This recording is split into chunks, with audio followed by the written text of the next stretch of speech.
Qué honor estar aquí, esta bella congregación. Son una iglesia referente en toda la nación.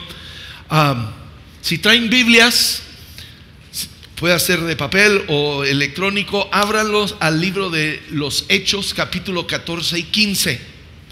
Van a ver, la enseñanza hoy es muy sencilla y van a ver cómo ustedes mismos pueden a diario abrir la Biblia y leerla, y Dios ir dándoles revelación, entendimiento en una manera muy sencilla.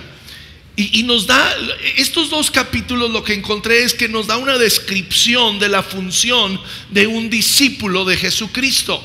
¿Cuántos queremos ser discípulos de Jesucristo? Queremos ser discípulos. Jesús vino a ser discípulos, no creyentes. La Biblia nos dice que aún los demonios creen en Dios y tiemblan. Los demonios saben que Dios existe, que Dios es real, que Dios tiene poder. Pero eso no los cambia, eso no los transforma, eso no les da vida eterna.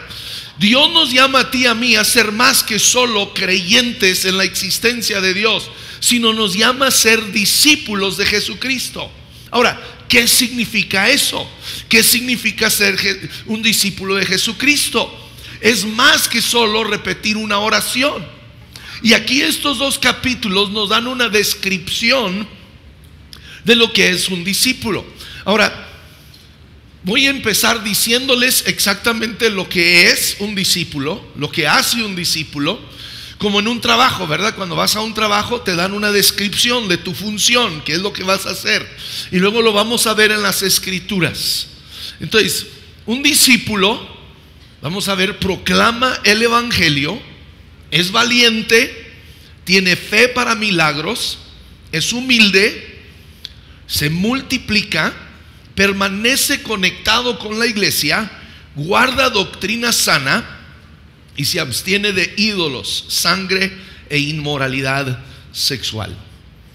Tal vez te parece larga la lista, pero vamos a ver, es sencillo, es fácil. Hechos capítulo 14, verso 1, empezamos leyendo, dice: en Iconio, Pablo y Bernabé entraron como de costumbre en la sinagoga judía y hablaron de tal manera que creyó una multitud de judíos y de griegos. Pero los judíos incrédulos incitaron a los gentiles y les amargaron el ánimo contra los hermanos. En todo caso, Pablo y Bernabé pasaron allí bastante tiempo. ¿Haciendo qué? Hablando valientemente en el nombre del Señor, quien confirmaba el mensaje de su gracia, haciendo señales y prodigios por medio de ellos. La gente de la ciudad estaba dividida.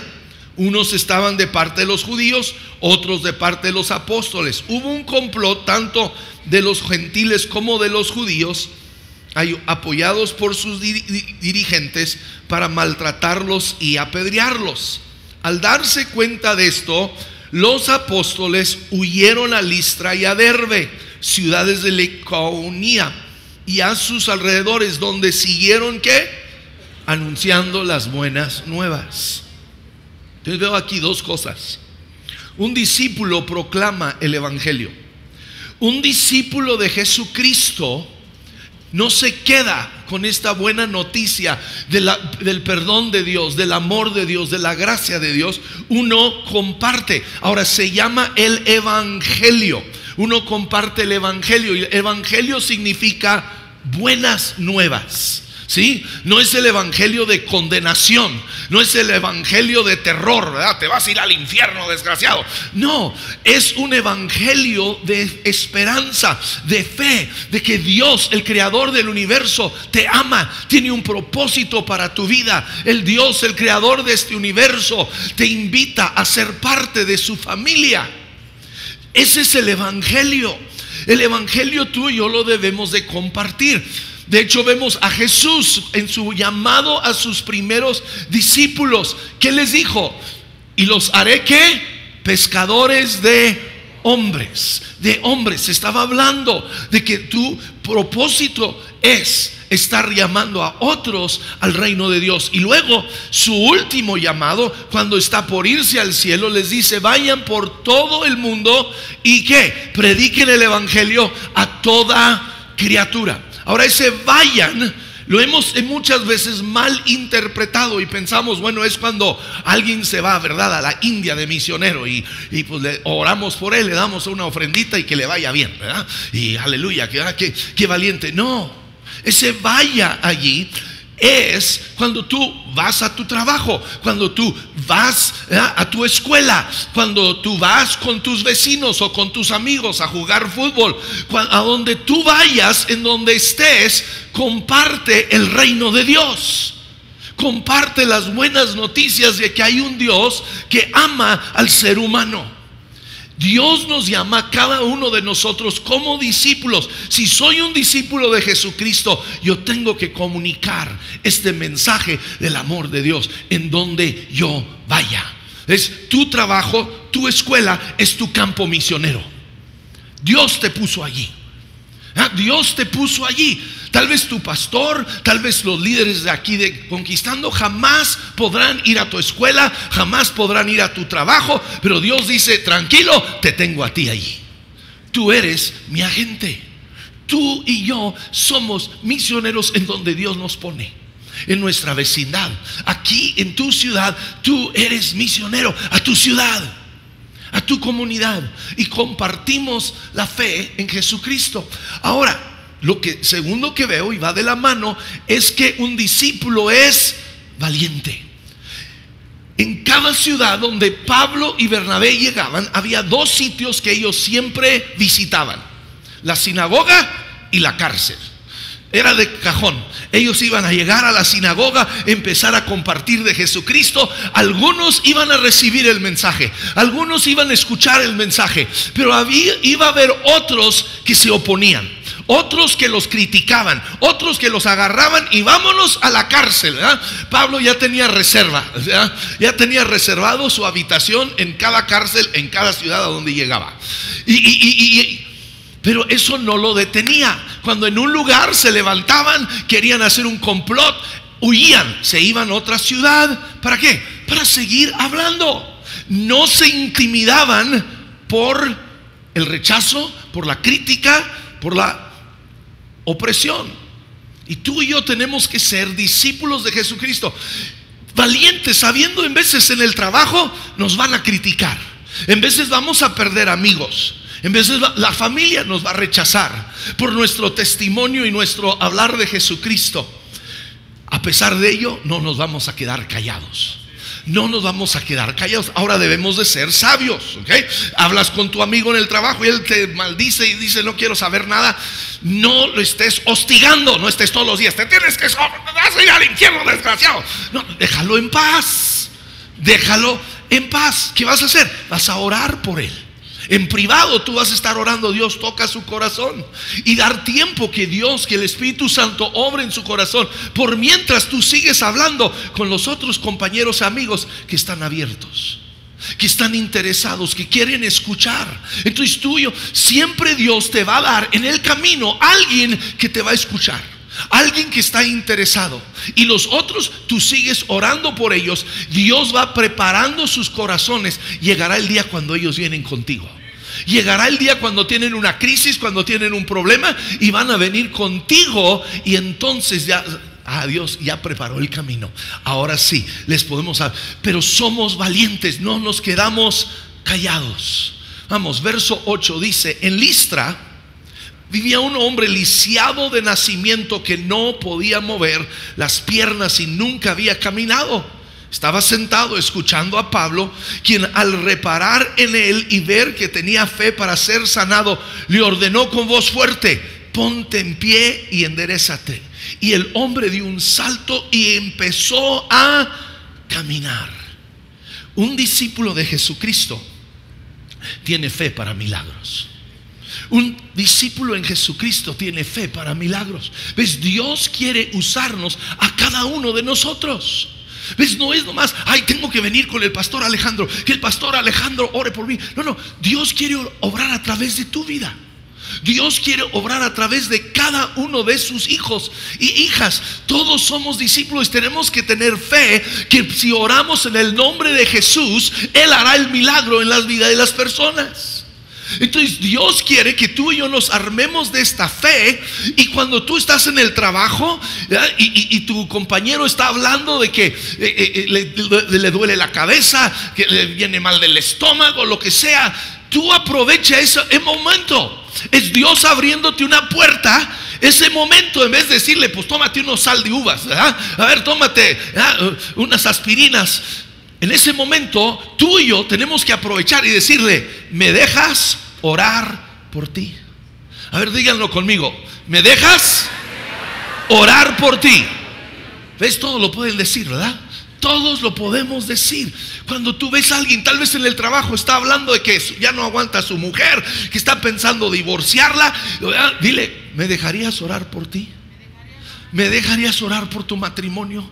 O está hablando de su hijo que está en drogas y problemas. Es el momento para decir: ¿qué? ¿Me dejas orar por ti? Y Dios hace milagros. Y escúchame, la gente está abierto para la oración.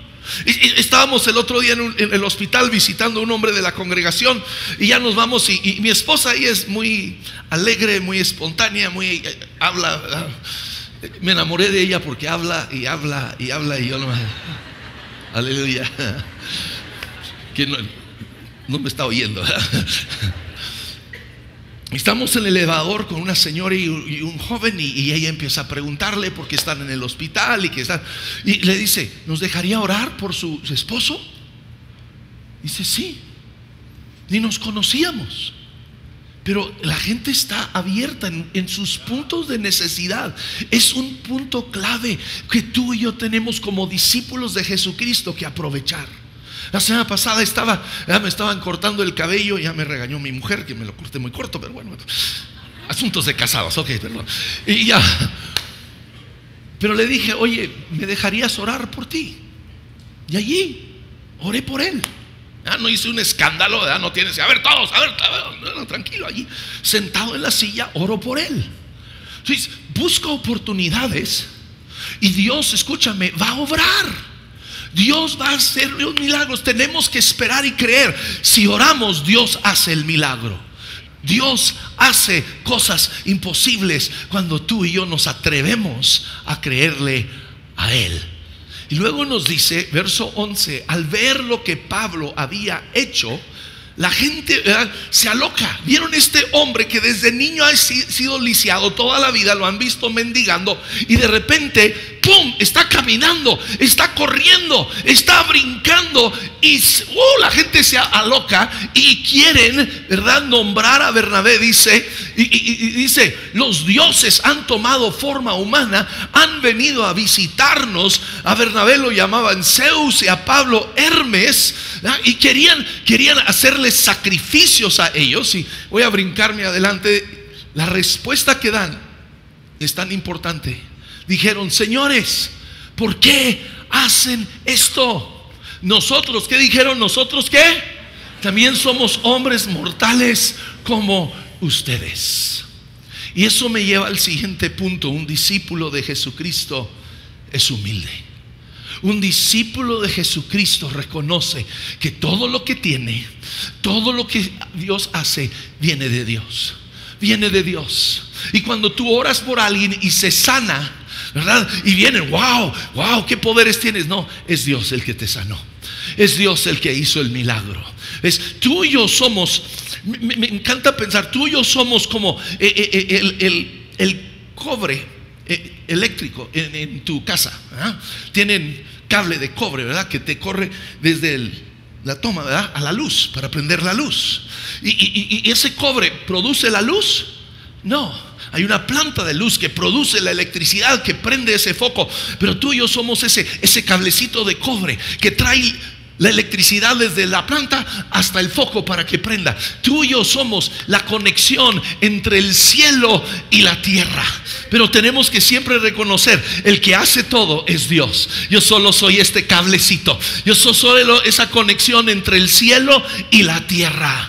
Y tú y yo permanecemos humildes, reconociendo: es Dios el que me dio mi trabajo, es Dios el que me da la gracia para hablar, es Dios que me da la habilidad para orar por la gente, y es Dios el que hace el milagro.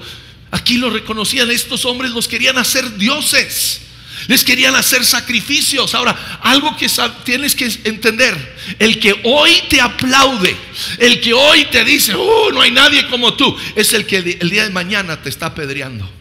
Porque si seguimos leyendo la historia, al rato están apedreando y dejando a Pablo afuera de la ciudad pensando que está muerto. Los mismos que en un momento lo querían hacer Dios. Entonces tú y yo tenemos que siempre reconocer: es Dios el que da todo, es Dios el que hace el milagro, y permanecemos humildes y con los pies en la tierra. Dice verso 21: después de anunciar las buenas nuevas en aquella ciudad y hacer muchos, ¿qué dice? Discípulos. Pablo y Bernabé regresaron a Listra y a Iconio y a Antioquía, ciudades que ya habían visitado, donde habían estado, fortaleciendo a los... ¿Vea que ninguna vez dice creyentes? ¿Dice qué? Discípulos. Y animándolos a perseverar en la fe. ¿Ves? Un discípulo se multiplica. ¿Ves? Un discípulo se multiplica. No solo comparte su fe, pero un discípulo busca crear discípulos. ¿Sí? Un discípulo se multiplica en sí. ¿Cuántas madres aquí tenemos? ¿Cuántas mujeres que han disfrutado? Después de 9 meses de cargar esa criatura en su vientre, ¿verdad? 9 meses de achaques y de dolores, ¿verdad? Y de que los pies se les hinchaban. Y bueno, ustedes todo lo que pasan, ¿verdad? En esos 9 meses. ¿Cuántas de ustedes fueron al hospital, ¿verdad? Dieron a luz, emocionadas? Tuve un chamaco, ¿verdad? Tuve un niño, una niña. ¿Cuántos? Qué gozo, ¿verdad? Qué gozo tener su hijo, ¿verdad? Su primero, su tercero, su 10º, ¿verdad? El que sea. Uno se regocija. Pero ¿verdad que usted al día siguiente no dijo: bueno, ahí se los dejo, me voy para mi casita, a ver, hay que producir otro? ¿Verdad que no? No, usted ese chamaco se lo llevó a la casa. Se lo llevó a la casa y lo alimentó.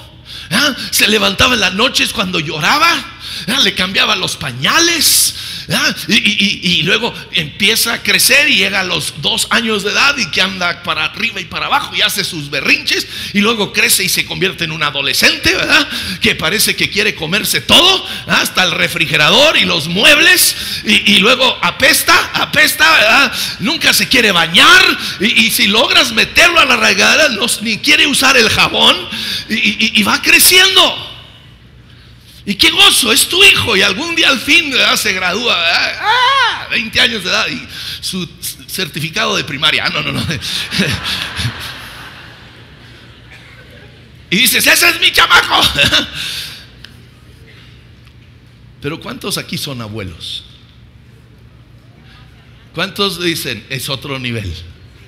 Es otro nivel. Escúchenme, los nietos son el regalo de Dios por no haber matado a tus hijos cuando eran más pequeños. Sí, es el premio que Dios te da. Sí, es otro nivel, los disfrutas. Es increíble. Nuestra nieta mayor, ya, aunque no lo crean, sé que me veo muy joven, ¿verdad? Ya tengo 5 nietos. Y la mayor se llama Sofía. Y Sofía tiene dominada a su abuela. Se van a la tienda y Sofía le dice: abuela, ¿cuánto me amas? Y la abuela le vacía todo. A mí no me da la misma respuesta, ¿verdad? Pero bueno, igual un discípulo no solo avienta niños, chamacos al mundo y los deja y los abandona, se reproduce. Pablo le dice a Timoteo: lo que has oído de mí, ven Jesús, lo que has oído de mí. Pablo le está diciendo a Timoteo: lo que has oído de mí, no solo hazlo, sino que encárgalo a hombres fieles. A ver, ¿me puedes ayudar? A hombres fieles. ¿Ves? Yo me voy a reproducir en ti, Timoteo, pero lo que yo siembro en ti, yo lo que te enseño a ti, tú lo vas a tomar, vas a ir y tú lo vas a enseñar a otro, quien él a su vez va a ir y se lo va a enseñar a otro. Y es una cadenita, es una cadena que se va reproduciendo, y tú entonces empiezas a regocijarte cuando ves a tu hijo en la fe, ese amigo tuyo que trajiste a Cristo y que vino y pasó al frente y dio su vida a Cristo, y tú pero no has terminado tu trabajo.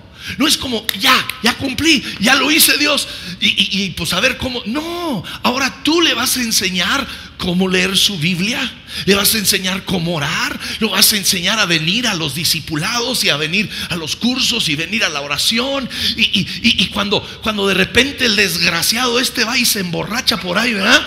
Y no dices, bueno, al diablo contigo. No. Vas, le dices, oye, así no se comporta un hijo de Dios. Vente, vamos, y le ayudas a empezar a caminar con Dios en su camino, en su carácter, en su vida, en su matrimonio. Cuando él y su vieja están así agarrados de los pelos, no lo abandonas, te sientas con él y vamos a trabajar esto. Y luego él hace lo mismo y se va reproduciendo. Eso es ser un discípulo, es hacer discípulos. Entonces, escúchenme, Pablo dice, lo que has oído de mí ante muchos testigos, esto que enseña, encarga a otros. Todos ustedes son discípulos de Jesucristo, ¿verdad que sí? Entonces, cada domingo ustedes tienen unos increíbles pastores, una enseñanza increíble de la palabra de Dios. Entonces, lo que usted escucha el domingo no es para que se salga y en los tacos ya se le olvidó lo que predicaron. Usted va a pensar, cada semana usted va a pensar, ¿a quién le puedo compartir esto en el trabajo? ¿A quién se lo puedo compartir? Y tú vas a tomar la esencia de lo que tu pastor te está enseñando cada semana y vas a buscar a quién yo puedo repetirlo, a quién yo puedo enseñárselo. Porque tú al enseñarlo se afirma en ti, y luego él va a buscar a quién enseñarlo, y luego él va a buscar a quién enseñarlo, y sigue la cadenita. Muchas gracias. ¿Me explico? La diferencia entre un creyente nomás llega aquí y aquí se queda. Un discípulo sabe, lo tomo y lo entrego. ¿Cuánto les gusta el fútbol americano? Perdónenme, señoras, pero a lo mejor algunas, ¿qué hace el mariscal de campo? Toma el balón, ¿verdad? Del centro, toma el balón y luego ¿qué hace? Lo entrega al corredor. Tú y yo tomamos la palabra de Dios que recibimos cada semana, o tal vez cuando estás en tu casa leyendo algo y Dios te habla, no es para que, wow, qué revelación, no, es tómalo y ve con alguien. Piensa en un amigo en tu trabajo, un compañero con quien tú puedes abrir la Biblia y decirle, mira, leí esto, ¿qué te parece? No le das un sermón, nomás le compartes y dejas que la palabra de Dios trabaje en su vida. Amén, amén. Estamos aprendiendo qué es un discípulo. Verso 26. De Atalia, donde estaban, navegaron a Antioquía, donde habían iniciado. Habían salido de Antioquía, han recorrido todas estas islas y ciudades y vienen de regreso, donde se les había encomendado a la gracia de Dios para la obra que ya habían realizado. Cuando llegaron, reunieron a la iglesia e informaron de todo lo que Dios había hecho por medio de ellos y de cómo había abierto la puerta de la fe a los gentiles. Y se quedaron ahí mucho tiempo con los discípulos. ¿Qué hace un discípulo? Permanece conectado con la iglesia. Escúchame, Pablo, Bernabé, Dios los está usando. Están haciendo milagros, están viendo gente entrar en el reino de Dios, están estableciendo iglesias, pero no se convirtieron en unos llaneros solitarios. Reconocieron, tenemos que permanecer conectados con la iglesia local. ¿Por qué? Porque ahí es donde está la vida y la protección y el cuidado. La iglesia existe no para controlar tu vida, sino para cuidarte y protegerte. Tenemos que quedarnos conectados. Conéctate con los cursos que tiene, con las actividades para tus hijos. Conéctate con la iglesia, conéctate con los líderes de la iglesia. A mí me quiero dar así contra la pared. En veces literalmente lo hago. No sé qué tengo, pero la gente viene con nosotros Ya cuando metieron las dos patas, ya cuando están hasta acá, que ya es un desastre su matrimonio, su vida, cuando ya están que se pelean como perros y gatos, entonces vienen. Nunca vienen antes a pedir un consejo. ¿Sabes? Aprende a acercarte con tus pastores, tus líderes. La Biblia dice que están para velar por tu alma. Entonces, antes de tomar una decisión que va a impactar tu matrimonio, que va a impactar tu familia, ven y pide consejo. No es que van a controlar tu vida, te van a dar dirección. Van a escuchar a Dios y ayudarte a tomar una buena decisión. ¿Ves?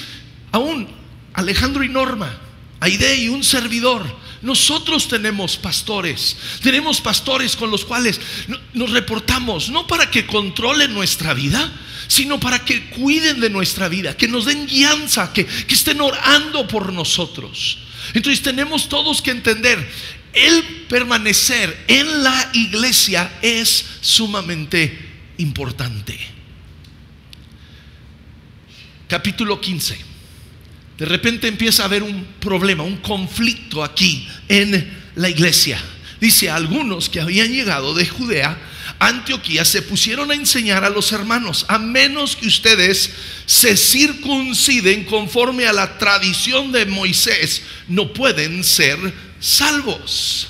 Esto provocó un altercado y un serio debate de Pablo y Bernabé con ellos. Entonces se decidió que Pablo y Bernabé y algunos otros creyentes subieran a Jerusalén para tratar este asunto con los apóstoles y los ancianos.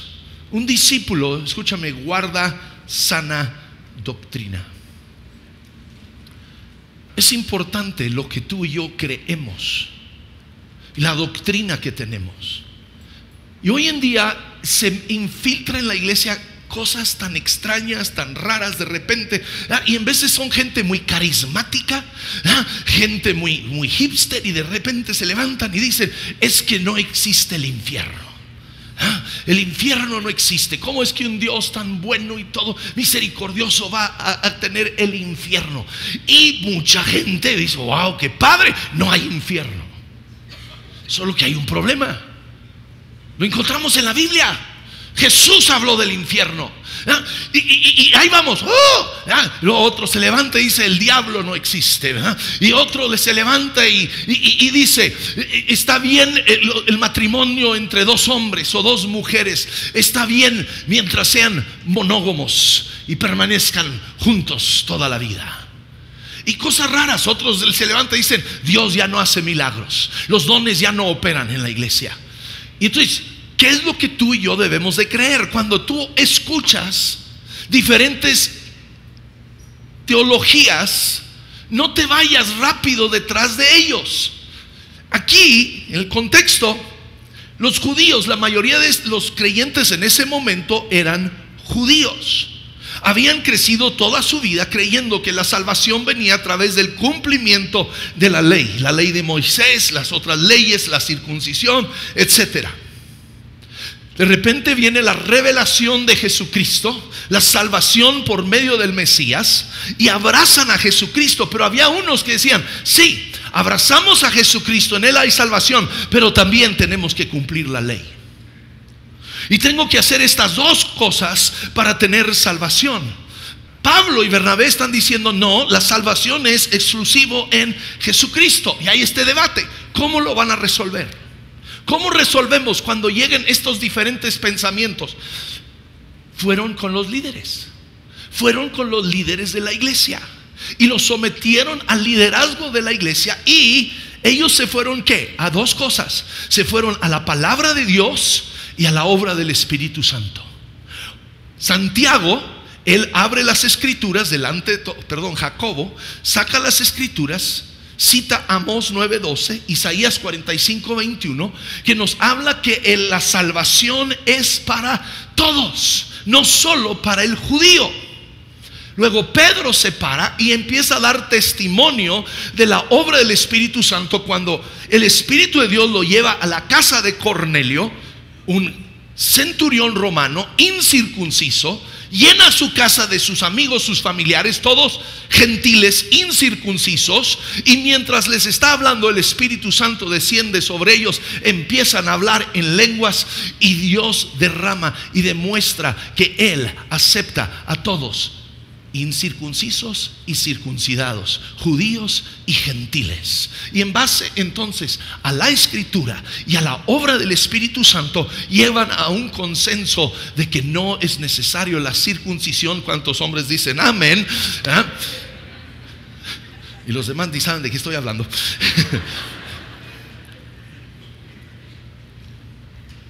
Pero entonces cuando llegan jóvenes, especialmente ustedes jóvenes, que de repente se levantan unos y que y traen ideas raras, tráelo a tus líderes, pésalo en la palabra y la obra del Espíritu Santo, y que lleguen a un consenso con los líderes de la iglesia. Amén. Seguimos, ya estamos casi por terminar. Les dicen, no tienen que circuncidarse, pero dicen, nos pareció bien. ¿A quién? Al Espíritu Santo y a nosotros, los líderes, no imponerles a ustedes ninguna carga aparte de los siguientes requisitos. 3 cosas: abstenerse de lo sacrificado a los ídolos, de sangre, de la carne de animales estrangulados y de la inmoralidad sexual. Bien harán ustedes si evitan estas cosas. 3 cosas que Dios nos pide a ti y a mí como discípulos de Jesucristo de cuidar en nuestra vida, de abstenernos de ello. Nos pide que nos abstengamos de ídolos, que nos abstengamos de derramar sangre inocente y de la inmoralidad sexual. ¿Qué son estos 3? La idolatría. Dios nos dice que no tengamos dioses ajenos delante de nosotros. Hay un solo Dios y un solo creador del universo, se llama Jesucristo. Y tú y yo, Él tiene que ser el único Dios en nuestra vida. Ahora, tal vez tú y yo ya no tenemos en nuestra casa ídolos, figuras a las cuales oramos o rezamos. Tal vez ya no cargamos con amuletos, pero en veces tú y yo podemos convertir a nuestro trabajo en nuestro Dios. ¿Cuántos hombres su trabajo es su todo? Se desviven por su trabajo, por su negocio, por su empresa. Se desviven, invierten su tiempo, todo va para allá y dejan 0 para Dios. Tu trabajo se ha convertido en tu Dios. Tal vez es tu carrera, tal vez es tu equipo de fútbol, señoras, tal vez es tu ropa, tu fashion. Construimos en veces diferentes dioses y Dios está diciendo, quita todo eso.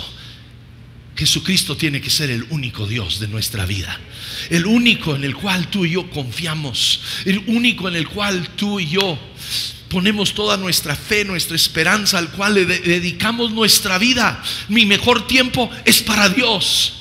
No para el fútbol, no para ir de compras, es para Dios. Mis mejores recursos son para Dios. En veces, señora, usted gastarse,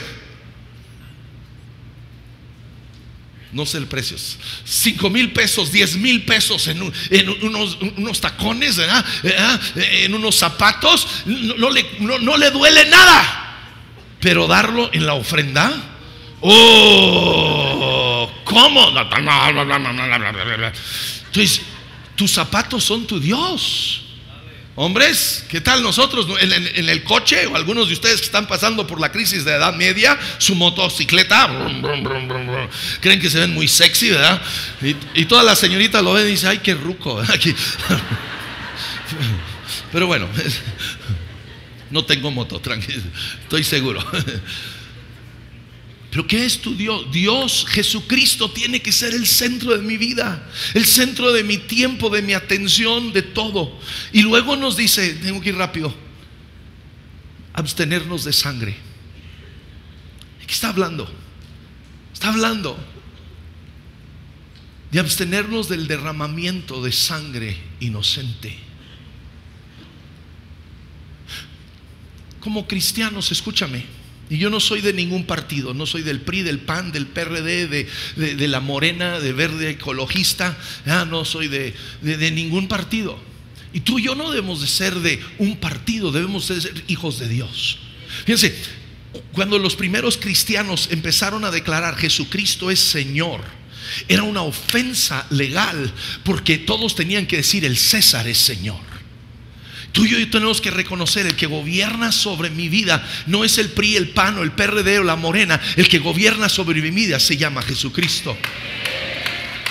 Y tú y yo somos una voz de justicia al PRI, al PAN, al PRD, a la Morena y al Verde Ecologista. Tú y yo debemos de ser una voz de lo que es justo, de lo que es correcto, no de un partido. Pero me lleva a lo siguiente: el derramamiento de sangre inocente. Tú y yo no podemos votar por candidatos que apoyan el aborto. Así es. En las naciones paganas donde entraba Israel, Dios les mandaba a matar a todos. ¿Por qué? Porque tenían estas prácticas paganas de dar el sacrificio humano de sus hijos a sus ídolos.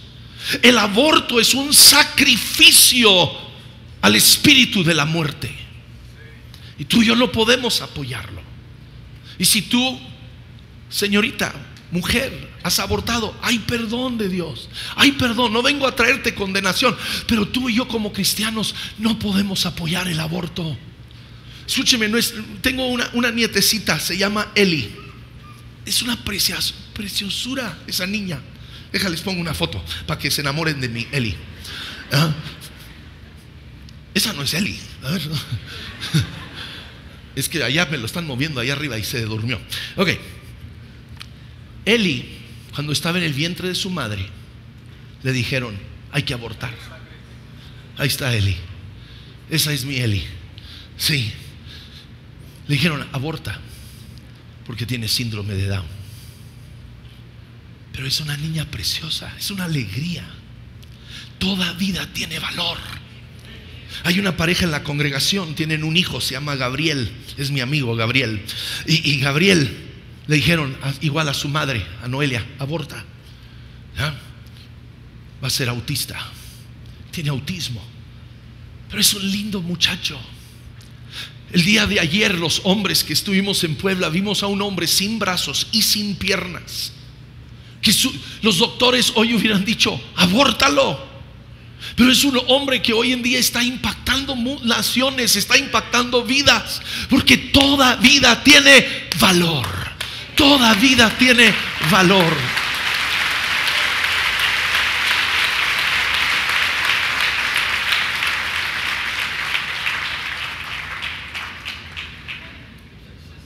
También nos dice, Jesús dijo, la ley dice no matarás, pero yo digo, ¿verdad? El que maldice, el que odia,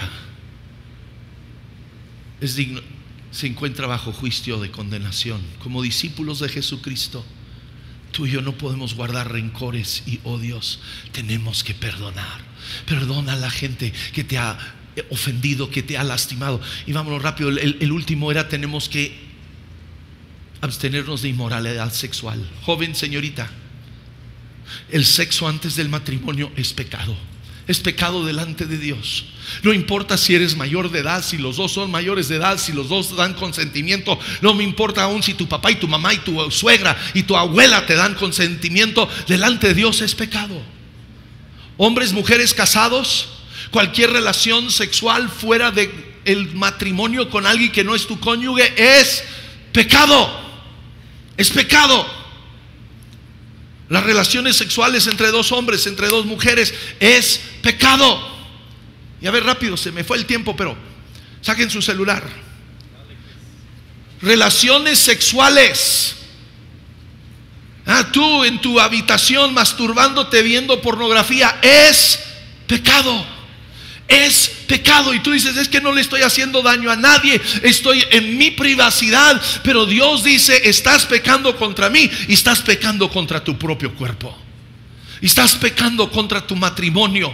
Estés casado o aún no, tu futuro matrimonio, estás pecando contra ello. Entonces tenemos que, como discípulos de Jesucristo, abstenernos de toda inmoralidad sexual. Entonces termino. Un discípulo, ¿qué hace? Un discípulo de Jesucristo,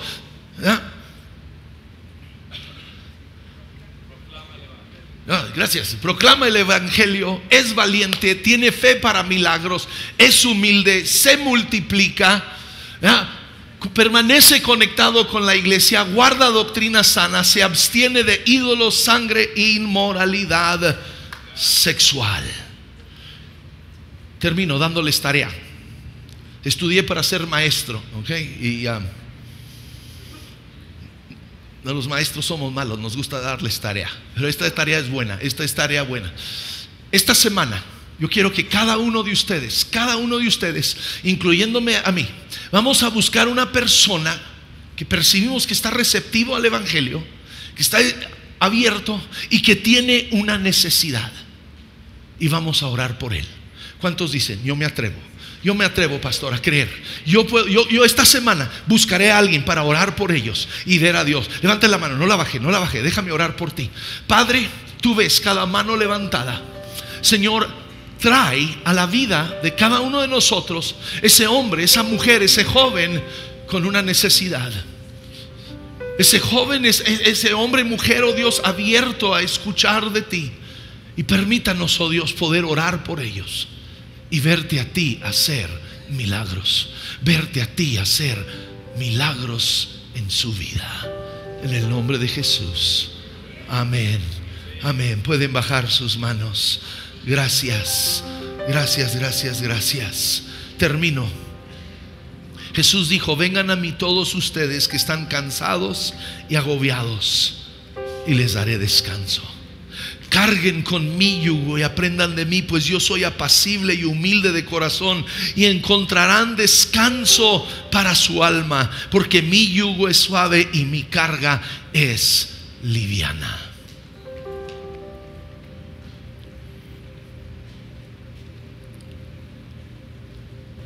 Inclina tu rostro, cierra tus ojos.